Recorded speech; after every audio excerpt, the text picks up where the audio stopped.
À chaque semaine, je vous ferai découvrir à la sueur et au coup de pédale deux lieux touristiques se trouvant sur un des trajets tracés pour les cyclistes en quête d'aventure.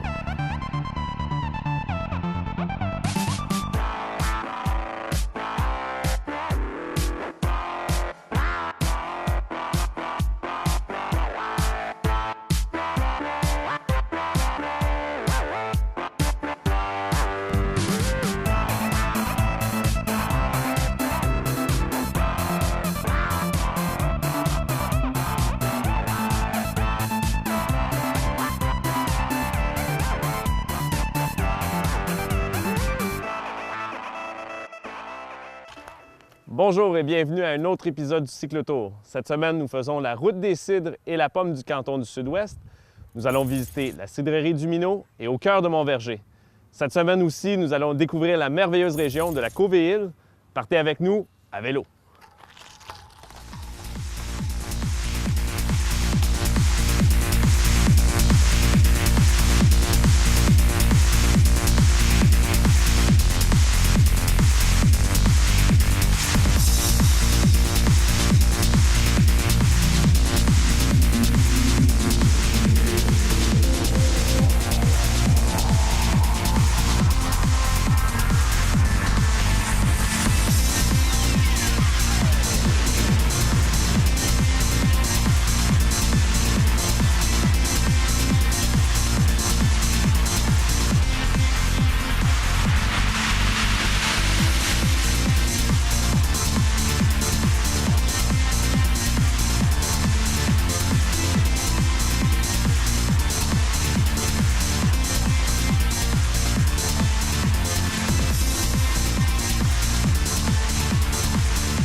Bonjour, Monsieur Demoy.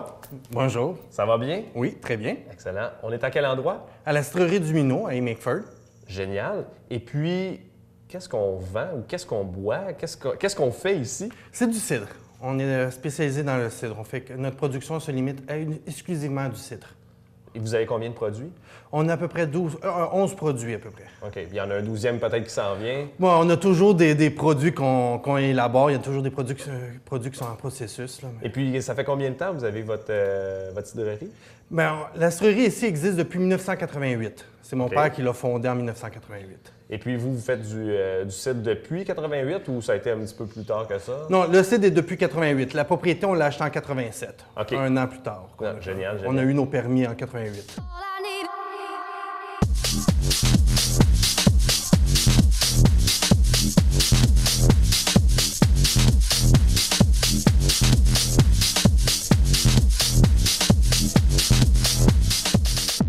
Vous êtes une cidrerie artisanale. Oui. Donc, à ce moment-là, vous contrôlez tout de A à Z ou il y a des choses où vous allez à l'extérieur? Non, on contrôle de tout de A à Z. De la production de pommes, on a 14 000 pommiers. Donc, on produit nos pommes, on presse nos pommes, on fait fermenter, on embouteille. Tout est fait à la propriété. Combien de pommes environ vous pressez? Combien de pommes? Ça, c'est très difficile à dire. Ça dépend des années, mais on parle à peu près de milliers de tonnes. OK, ouais, c'est pas mal plus gros qu'on pense. Puis on fait combien d'environ de litres de cidre par année? On fait à peu près 250 000 litres de cidre par année. Oui. Les gens, évidemment, ils peuvent venir visiter ici. C'est quand même facile. Tu sais, on parlait de cyclistes qui venaient. Il y a un point d'intérêt. Oui.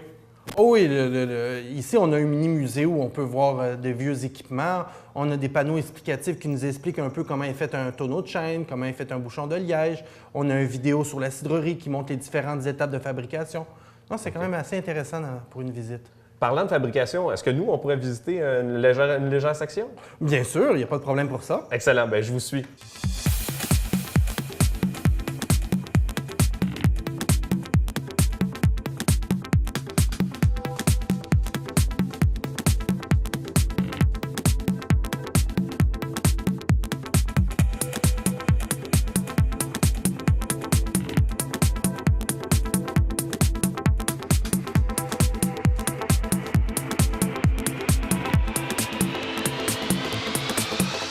Alors, M. Demoy, on est maintenant dans la salle de dégustation. Oui.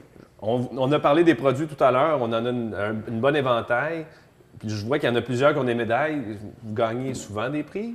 Oui, bien, d'année en année, on participe à des concours. Comme depuis le 1er janvier 2011, on a gagné jusqu'à présent 5 médailles d'or à différents concours. C'est quand même pas pire. C'est un bon Oui, résultat. c'est un très bon résultat. On est quand même assez fiers, là. Et puis, l'année n'est pas terminée encore. Là. Non, il y en a d'autres à gagner. Oui, il y en a encore d'autres à gagner.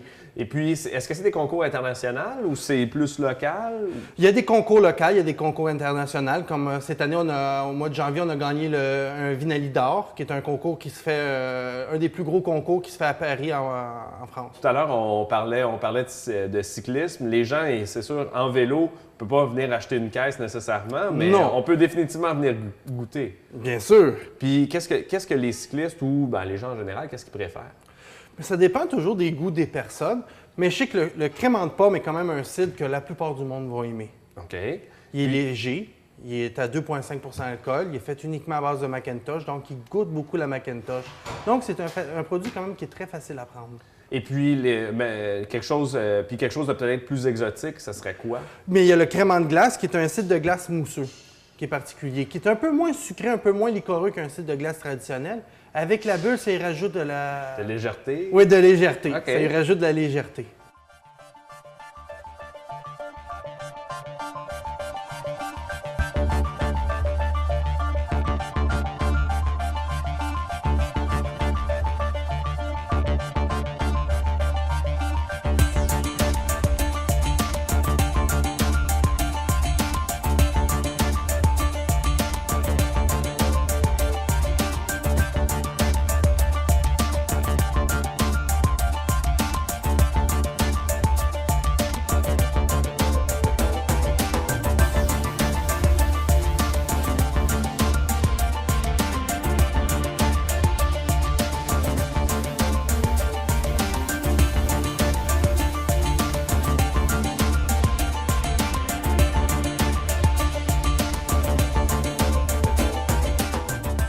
Monsieur Demoy, merci de nous avoir reçus. Maintenant, comment on fait pour se rendre ici? Soit en vélo, en auto, en moto, en autobus. C'est comme le monde y veut, on en reçoit à peu près tout le monde. Peut-être pas en hélicoptère, là, mais... Ah, c'est déjà arrivé. Comment on se rend par Internet? Est-ce qu'on a des informations? Oui, vous avez des informations sur le www.dumino.com. Et puis par téléphone? Au 450-247-3111.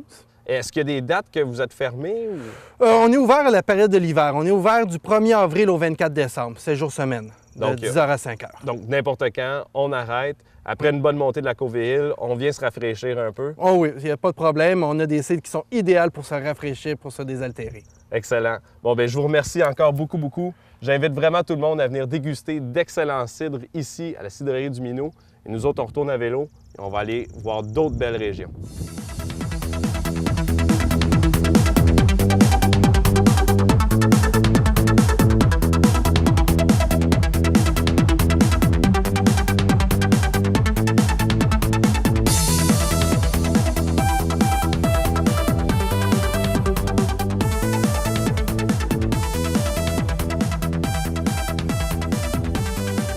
Chaque semaine, je vous présente une capsule équipement afin d'éclairer votre choix lors de l'achat de votre vélo.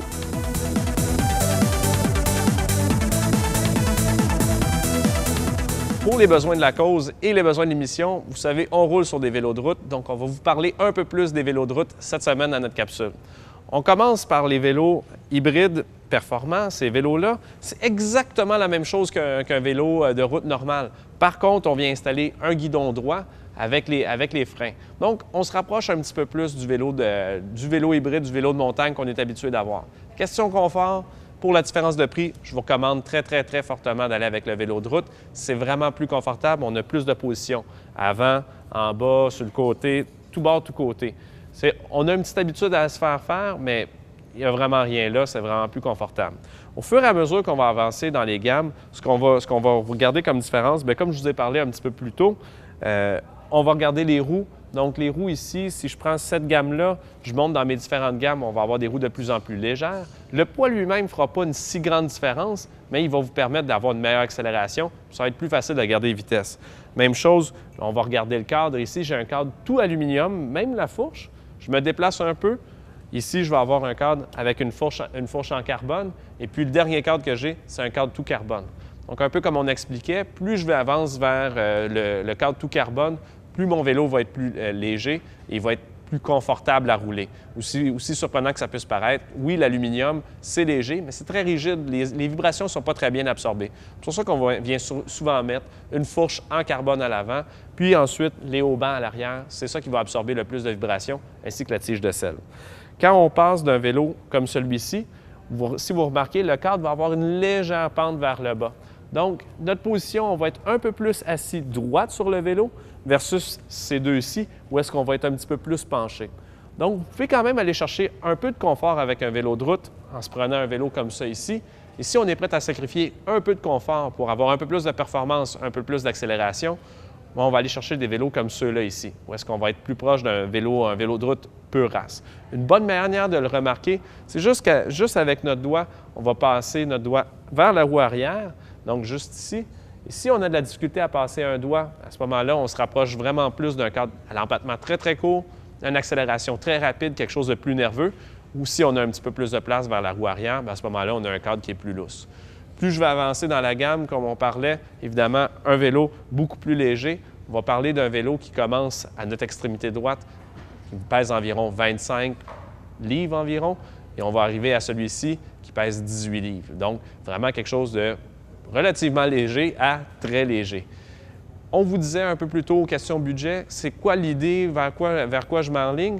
Bien, une bonne suggestion, ça serait d'aller vers entre 1 et 2 $ du kilomètre. Donc, si vous avez l'intention de faire entre 700 et 1000 km par année, bien, vous pouvez vous attendre à payer entre 700 $ et environ 2000 $. Donc, un exemple concret, ça va être ce vélo-là ici qui est 1300 $. Ça peut être quelque chose de très, très bien, quelqu'un qui roule peut-être une centaine de kilomètres par semaine pendant tout l'été. C'est vraiment quelque chose de génial. Un peu ce qu'on fait à chacune de nos émissions.